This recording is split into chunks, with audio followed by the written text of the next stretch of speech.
What's up, everyone? This is Yesjulz. I'm here with StyleBlazer at RMC 2015. I'm about to let you guys know a little bit more about me and dig into the conference afterwards.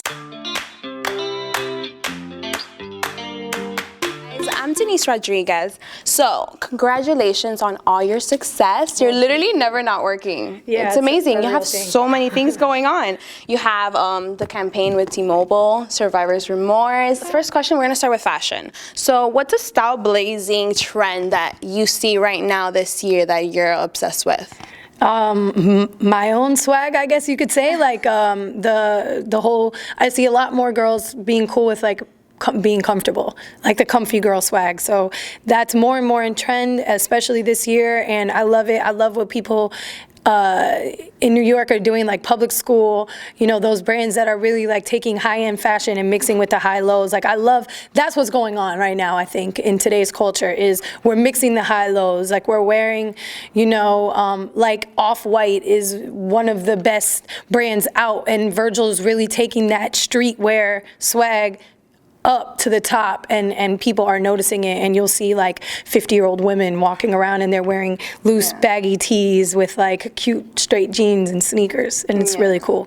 Because I always notice you have tennis shoes on in the club, and being from Miami, we don't see that here. It's all about the heels. You know, what drives you to wear tennis shoes and be so comfortable? And I don't like being in pain. It's like very simple. When I first moved here, I was a hostess here at Arcadia and Live, and I used to have to wear heels, and you know, heels are fun and they're great and they make you feel sexy and they make you walk a certain way and you feel like an empowered woman when you're in them, like rawr, and I love that.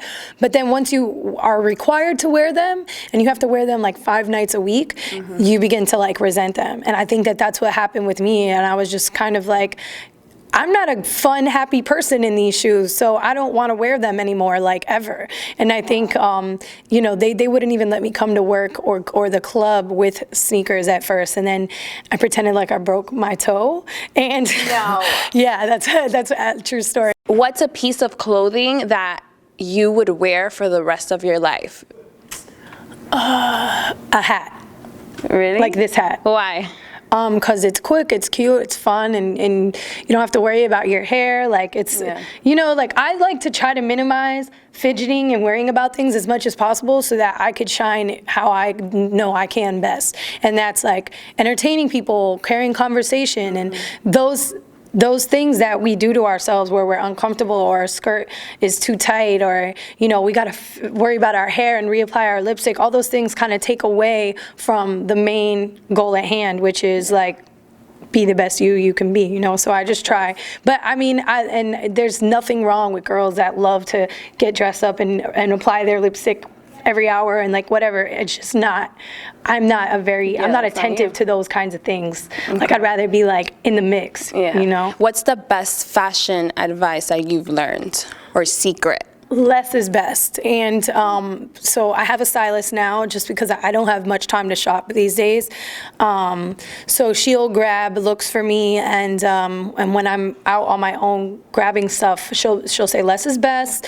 And I used to think that you used to have to spend money to look good, but the truth is you don't have to. A lot of us feel like that. Yeah, and I think like it's okay. It happens, and you know, I've learned this lesson over 7 times. Like I've traveled the world, and I'll find the meaning to life. Like I'm in Bali and I chant with you know, with monks, and I'm sitting here and I'm like, oh, I've changed. I'm coming home and I'm not spending money on bags and shoes and all these things anymore that don't matter.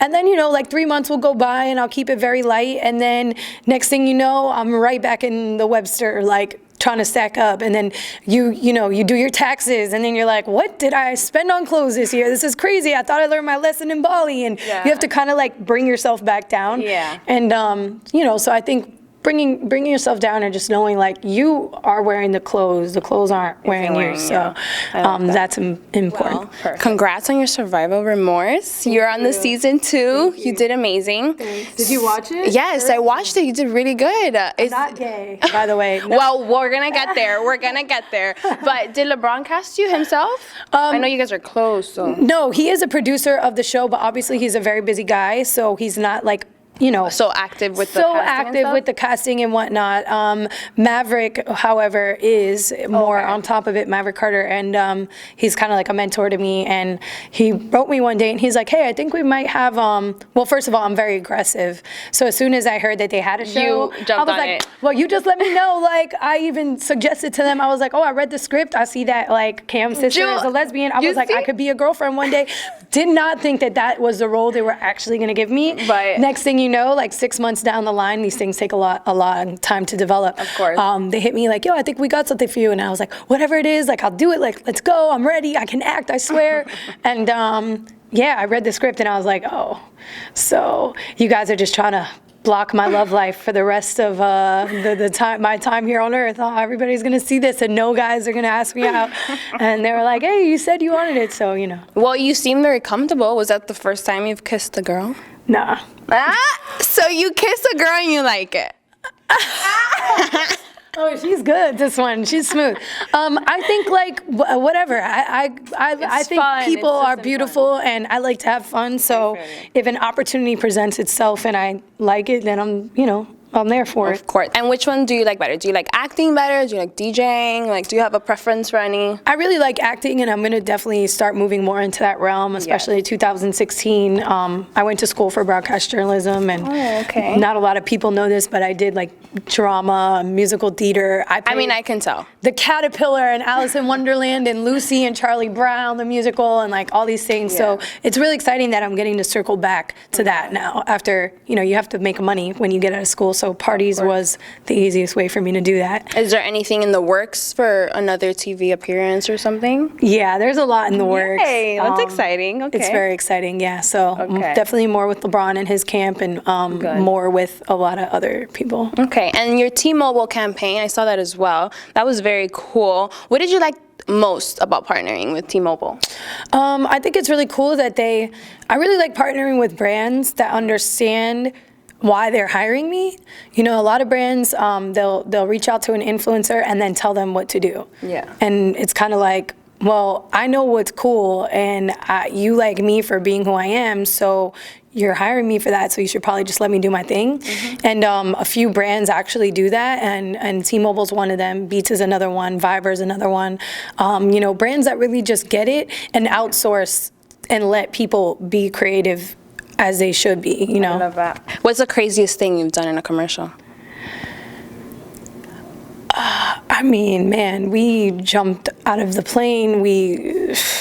I would say, I don't know many people who have jumped out of a plane. I haven't, and I never will. So but it wasn't scary or crazy for me because it was my third time skydiving. So is there anyone special calling your T-Mobile phone? Boyfriend? Oh, look at this, making my hotline bling. Yes.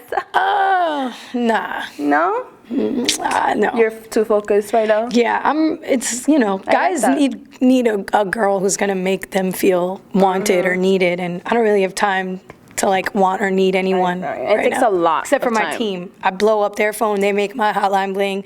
That's like all. That's right, you have an agency. Yeah. How many girls are in your agency? We have 6 girls. Okay, and all of them have different things they do to help you out with your brand? It's really hard they spoke about this in the panels this weekend a lot.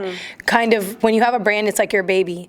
And bringing people onto the team, it's like letting people hold your baby and trusting them not to drop it and to keep it well fed. And that's something that's really hard for me to do, but I'm doing it with these girls, and they're young, and it's kind of more of like a mentoring process. Like they don't all come on super experienced, so it gets very frustrating at times, but it's growing into something really beautiful. So we have a social media, a girl that's the head of our music. Like we're listening to the mixtapes that get handed to us. We're looking for new talent. There's another girl that deals with brand partnerships, and another girl that does just hashtag lunch bag and giving back. I just want to keep creating positions for young female creatives to do what they love. And it's gonna stay girl power? Yeah, it's very difficult because there are some men who are very, very good at what they do, and it's hard for me to say no to them when they produce really great work, like my videographer. But yeah, for now, I'm trying to keep it girl power. Can you tell us a little bit more about the hashtag lunch bag? How can people get involved? Yeah, I'm really glad you asked that. So #lunchbag.org. It is a movement that was started by a group of friends in LA. I had nothing to do with that. And I just heard about it and wanted to start it in my own city. So it's really beautiful. You'll see it in Wells Fargo's commercials. Like, it's blowing up. And it's basically just a movement that was started to show people how unintimidating and how easy it is to just do something for your community. It's literally like, hey, grab 5 of your friends, go to the grocery store, make some lunch bags, very cheap, and then just go out and hand them out to people who seem like they might need a meal. And, you know, that's all it is. It's like, if you have an idea or you want to help somebody, just get up and do it. It's not that hard. It doesn't take hundreds of dollars. It's very simple. Is that what inspired you about it and wanting to get involved? What inspired me about it was I felt like there was a lack of substance in Miami for people who were in my world, people in nightlife, artists, people in fashion. I felt like it was always like party, party, party. And I felt that there were a lot of people who were like not really happy with their lives, and I know that that's because they were lacking substance. So I wanted to give people, including myself, the opportunity to have something that means more to them than a party or you know, just I don't know, like, you know, material things. Like, these are memories that last, and it's an action that makes you feel good about yourself. More importantly, you're helping people, but on the back end of that, you're helping yourself. You feel like a better person because you know you came, you did something, and now you can leave and go about your way. This is Yesjulz. I'm here with StyleBlazer, and we're about to go to the pool party. Signing out. Hi, I'm Taraji P. Henson. Make sure you're watching StyleBlazer.com.